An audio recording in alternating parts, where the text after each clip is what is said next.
In this episode of Parker Avery's Talk Retail to Me podcast, we discuss a major jewelry retailer's recently completed project. Our final deliverable is a comprehensive, actionable roadmap that details harmonized and modernized processes and supporting systems to address challenges that resulted from significant growth and acquisitions. Our consulting team shares key insights about the project and Parker Avery's expert guidance for retailers facing similar challenges. This morning, I have with me Clay Parnell, who is a president and managing partner of Parker Avery, and Marty Anderson, who is a principal with the firm. Both have long history of working with retailers, both on the consulting side as well as the industry side. So I'm going to let them introduce themselves briefly, and we'll jump into the content. Clay, you want to go first? Sure. Thank you, Tricia. Good morning. Clay Parnell. I'm the president and managing partner of Parker Avery. I've been with the firm for right at 10 years. And just before Parker Avery, I worked for a department store retailer in merchandising and planning, and have spent most of my career in retail and consumer products consulting. Thank you. Hi, I'm Marty Anderson. I'm a principal with the Parker Avery Group. I've been with the company for around 7 years now, although in retail for over 25 years. So most of that has been in industry, working in merchandising and planning and kind of end-to-end retail business management and optimization. Awesome. Thank you. I'm Tricia Gustin, and I handle marketing for the Parker Avery Group. So today we're going to be talking about a recent project in which Marty and Clay both worked, and I'll just let them kind of go ahead and explain the client and what the challenge was that we were tasked to solve. Sure. So I'll start, and Marty certainly chime in. We're working with a jewelry retailer. They're about $7 billion in revenue based in the U.S., over 2,500 stores across multiple banners, both U.S. and international. So they sell diamonds, jewelry, watches, and obviously services that go along with those. And we've worked with them before on a similar engagement, and we'll touch on that as well. Their pain points were both in business and IT. Our previous work with them was really focused with the IT team and helping them understand potential platform options as they were going to look to simplify their tech stack.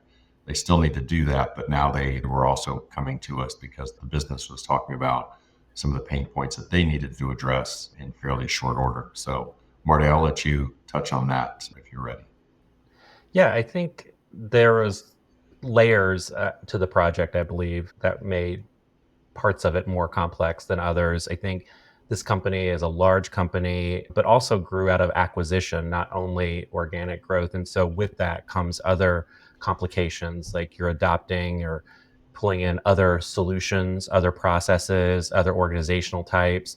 And so over the years, they've just kind of managed that a little bit separately versus, say, harmonizing all of that into one singular organizational approach to get the most out of what they have. And so I think that was part of what was causing some of that as well. So what added to that complexity is that one part of the organization may be experiencing similar, but maybe slightly different pain points than another part of the organization, because either the process or the tools approach that they were using may or may not have been completely consistent.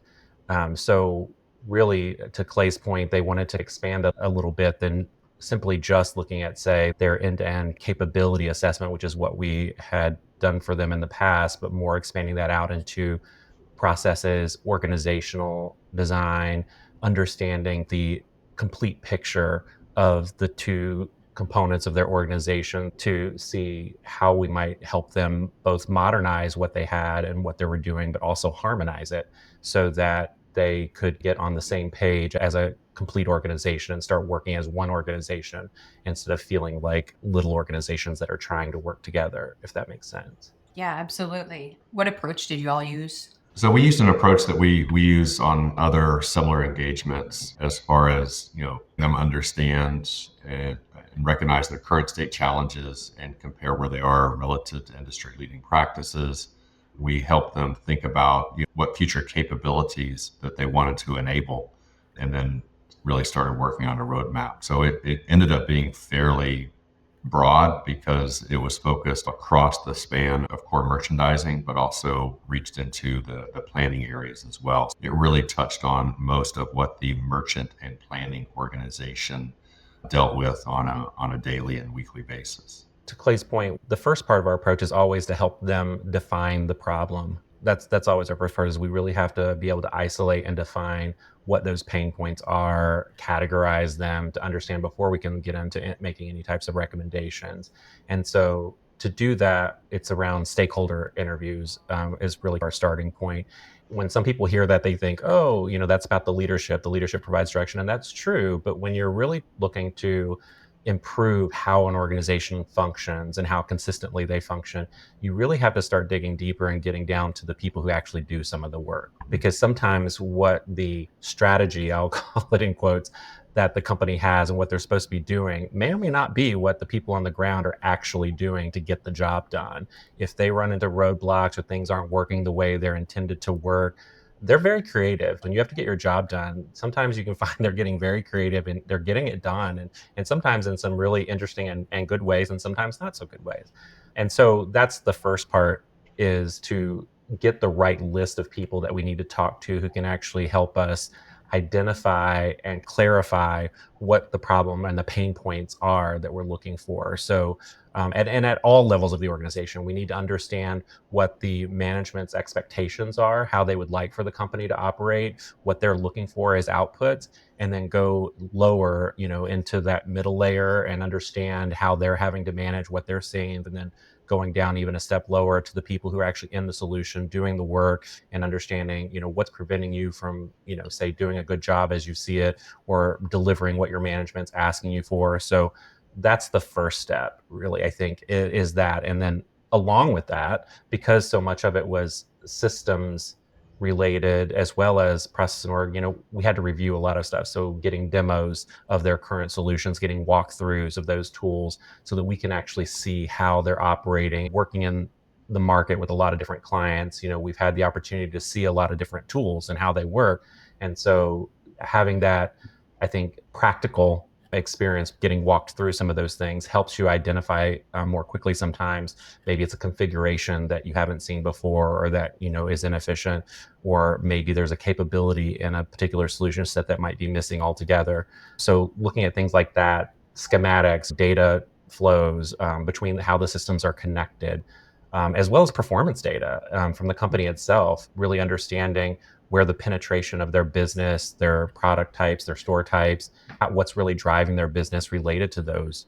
And then, because this was such a broad scope project, as far as we were digging into organization processes and tools, even looking at organizational charts by division and making sure what we're looking for is what we might see as a best practice in an organizational structure to support the kind of work they're trying to accomplish, as well as consistency. Like we said, we're trying to harmonize as well as modernize. So understanding, do they have consistency in those processes, the organizational structures, the tools that they're allowed to use or have access to are consistent, and that those kind of things are really connecting together in the way that we would expect them to. That's a great point, Marty. And as you said, they grew by acquisition. They had multiple banners, but they also had what I would just call multiple camps within the organization. And that included both how the roles were defined and how they operated, but also the multiple systems. So they had a relatively newer purchased platform that we were familiar with, that we at least understood the basics of it, even though their version was older and hadn't been updated.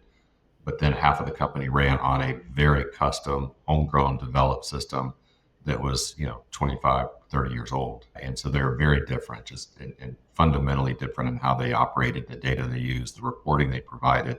And that was readily visible when we started talking to the teams and how they manage their businesses. And to their credit, it's a fine line, credit and detriment in this, is that they have a more substantial, say, IT support team than maybe some companies have.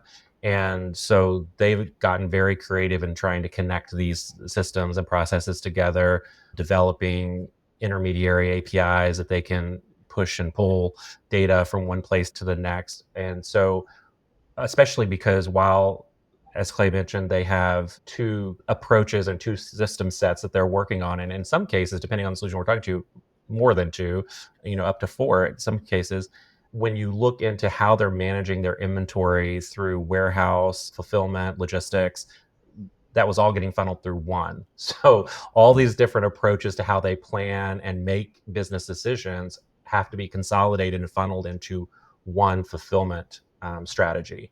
And so they had gotten really creative, but sometimes with that creativity, you can unintentionally start building a Frankenstein monster because you can start tacking on things that are in their nature good and you're solving a problem. But once you get down the road, like Clay said, when you get 30 years down the road and you have all these homegrown things to start to maybe modernize and harmonize that and move into a new modern system set, there's a lot to dismantle there. And you have to be really careful with it, because if you unplug the wrong thing in the wrong order, things start to fall down. And so that's important to spend the right amount of time working through those conversations and really defining what needs to be done. And also, just as importantly, the order in which that it needs to be done to limit risk, kind of to mitigate any type of adverse effects that could happen through that roadmap. Were there any surprises that you encountered during the discovery phase or during any portion of this project? I would be lying if I didn't say there weren't surprises in any project that we go on. I think with any client, as long as I've been doing this, every client I go in and thinking, oh, this is just a direct, straightforward kind of project. We're just going to jump in here and do this. And there's always some little nugget that you uncover somewhere that maybe you didn't expect. I think that, and Clay, you may have had different experiences in the conversation that you had versus some of that I did. But I think in some cases, and not all, because like, again, the very good organization and how they manage, but there were sections where I think their understanding of maybe what they were asking for, what they wanted to do versus how those things are supposed to work, there could have been a gap in knowledge. And so it's important in our approach and how we go through is that to educate as you go.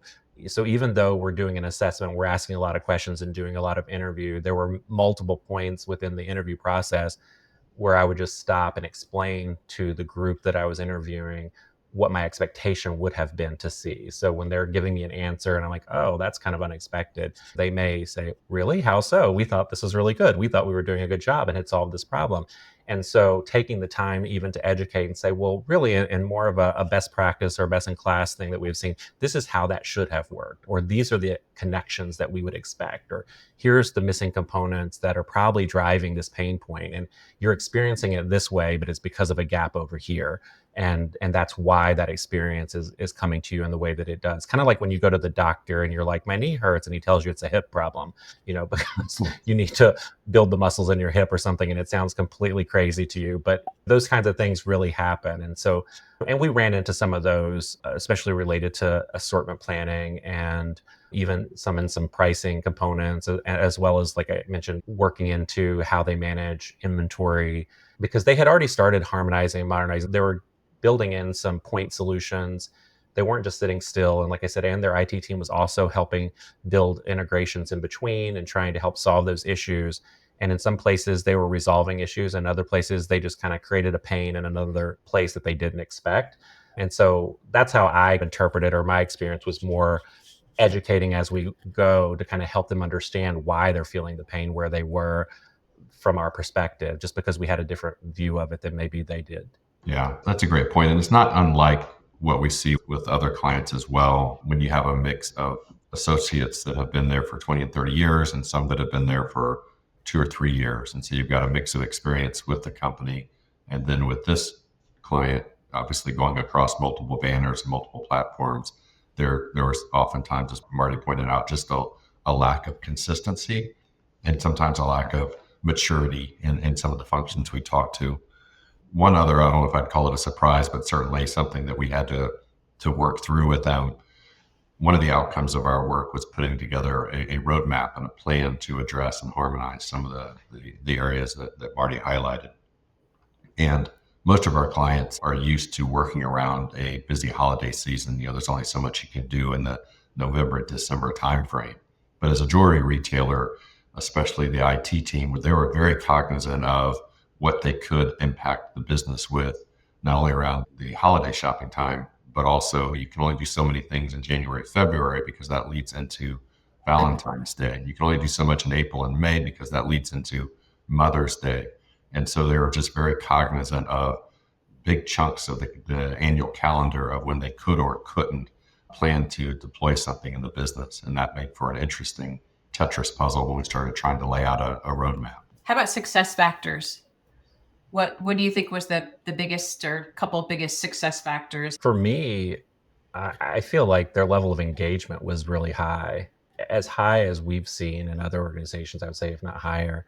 The number of people on some of the interview sessions was quite large. We had a lot of people that we went through, and I was impressed and really pleased with the amount of access they gave us with the different roles and the different types of people. We would have an interview session and we had representatives from IT as well as merchandising or planning or inventory management or their own internal optimization teams. We had a really great combination. Why that helped so much is as we're going through the conversations, if something seems weird and I had a question, almost always there was someone on the call who could either answer the question immediately or take it away, do the research and come back. And even that response in times where, oh, let's go research that and figure that out and get you an answer. They were very responsive and would turn things around really quickly. And that's important not only for us, but also for them, because projects that go long cost more. And so we were able to stay on track, stay on time, and the turnaround was really good. So the collaboration I felt between us and the client was very high, and their engagement level was very high. And certainly the people we were talking to, because they were the ones experiencing the pain points, their desire to resolve those pain points was high. And so when you have a high desire to move and change and get resolution, people are more likely to interact in a positive manner and really keep moving. So that's what impressed me the most, is that everybody was in the pool. Everybody was ready to go. They were like, we really want to get this resolution because our management has given this window. They wanted to be heard, really. I think those people really were hungry to be heard. They wanted to get this defined. They wanted to get some action on it. And so I think that was one of the biggest contributing factors from just the level of which I was working, which helped me do a better job of both defining, gathering information, and being able to package that and give that back and make sure that I had heard them correctly. Going through the iterations, they were very interactive. They didn't just sit and listen to you present to them. They interacted, they gave feedback, they corrected, which sounds like a bad thing, but it's not. You don't want to define something incorrectly. So it's good if I heard it one way and you intended another. It's good to have that back and forth and that dynamic. And so I felt like that was one of the biggest contributing factors to the success. I agree. I mean, as Marty started talking, the word collaboration came to my mind. So not only were they interactive and hungry for improvement, but the level of positive collaboration between the business and the IT teams was positive. And believe it or not, we don't see that at all of our clients. Sometimes there is a little bit of a wall between business and IT, and they don't always play well together. But here, you could tell that they were clearly joined at the hip and really only had success in mind across both the business and IT. The other one that I'd call out, and Marty alluded to this a few minutes ago when he talked about bringing leading practices to our clients, and this is something we hear regularly, is they clearly recognize Parker Avery's experience and our deep expertise in some of these business roles and functions, processes, and tools. And it was very positive to see them acknowledge that. And that, I think, was a significant differentiator for what we were able to bring to this kind of engagement. And I think they recognized that as well. And that's just, I think really contributed to the success of the work as well. What are their next steps? So we delivered the roadmap. We did the assessment, delivered the roadmap. Where are they going from here? I would say, as part of the delivery and back, we talked about defining those projects. What that yield is recommendations. And so we did a combination of both short and medium term recommendations, as well as long-term recommendations, because they have some really big rocks they need to deal with. But as I said before, we were dealing with like organizational recommendations as well as process, and as well as some big system chunks that needed to be addressed from both the harmonization and modernization point. Some of those take a lot more time and effort than others. And so really the intention was to give them some short and medium term things that they could immediately jump on to start building momentum and start providing some relief and some things that they could experience some earlier results on. Because once you start getting that change momentum, it makes it a little bit easier to move people into those bigger projects.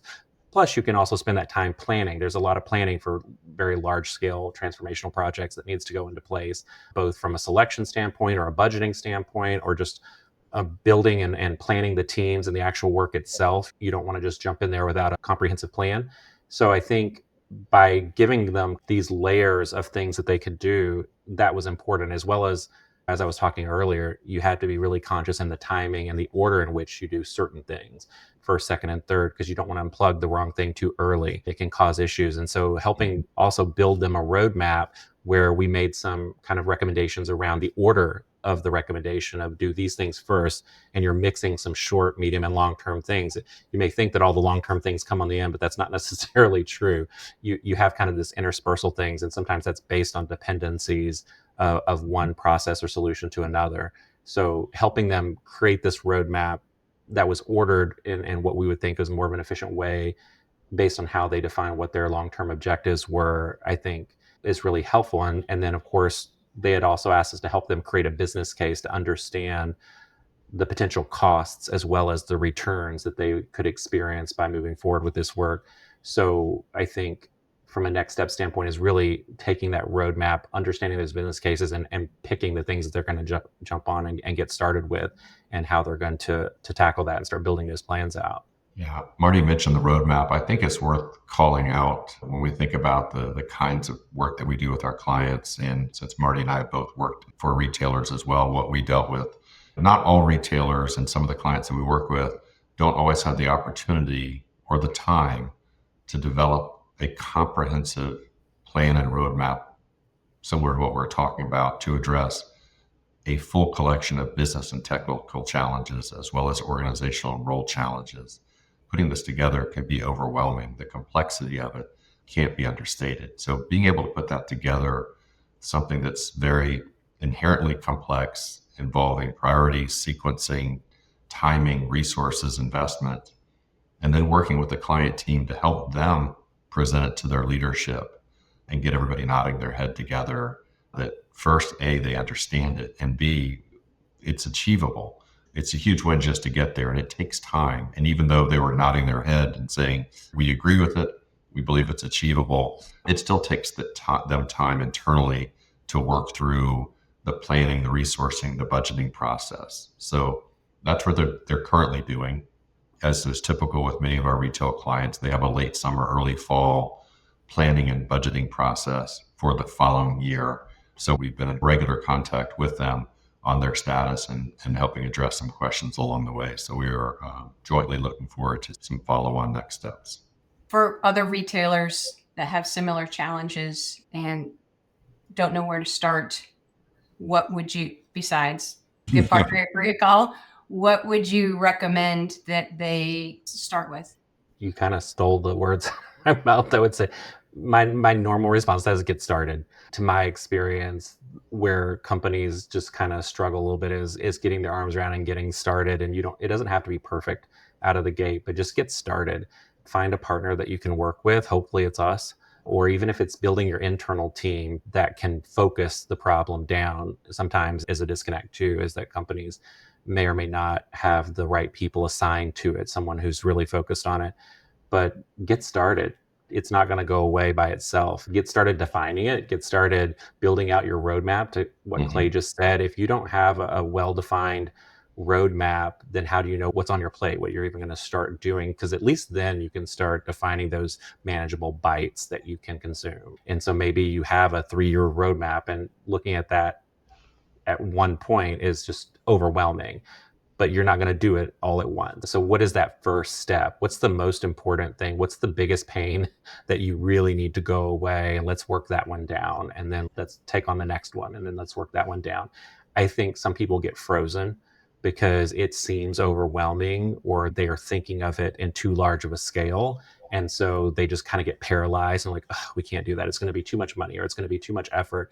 When if they would just start working and get more of an agile mindset, the business and retail and the world really is changing so rapidly, and that the more companies can get into this mindset of continuous change, adaptation, innovation, modernization, it's not a project, a singular giant project. It's this, what can we do today? What can we do tomorrow? What can we do this month? What can we do this season?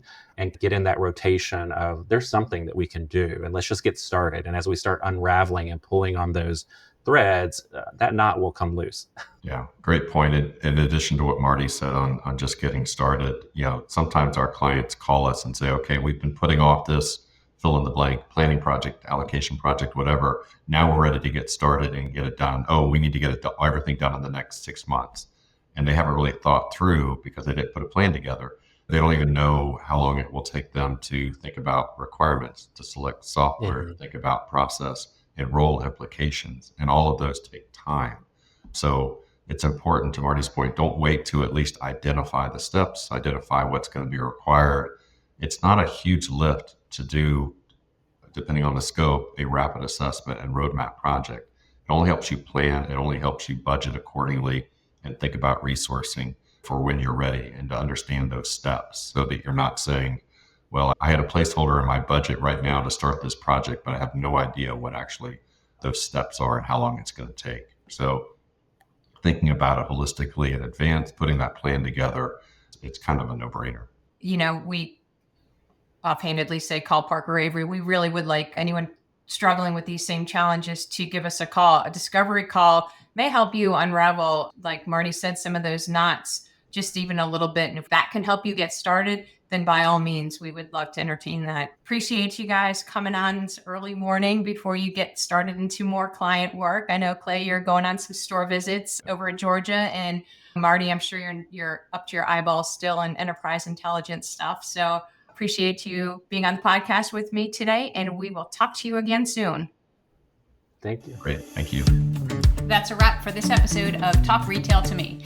If you have questions related to today's topic, please visit our website at parkeravery.com to learn more and to contact us. Also, we'd love it if you shared Talk Retail to Me with any of your colleagues. It's streaming on all the major podcast platforms, and the videos are available on our YouTube channel.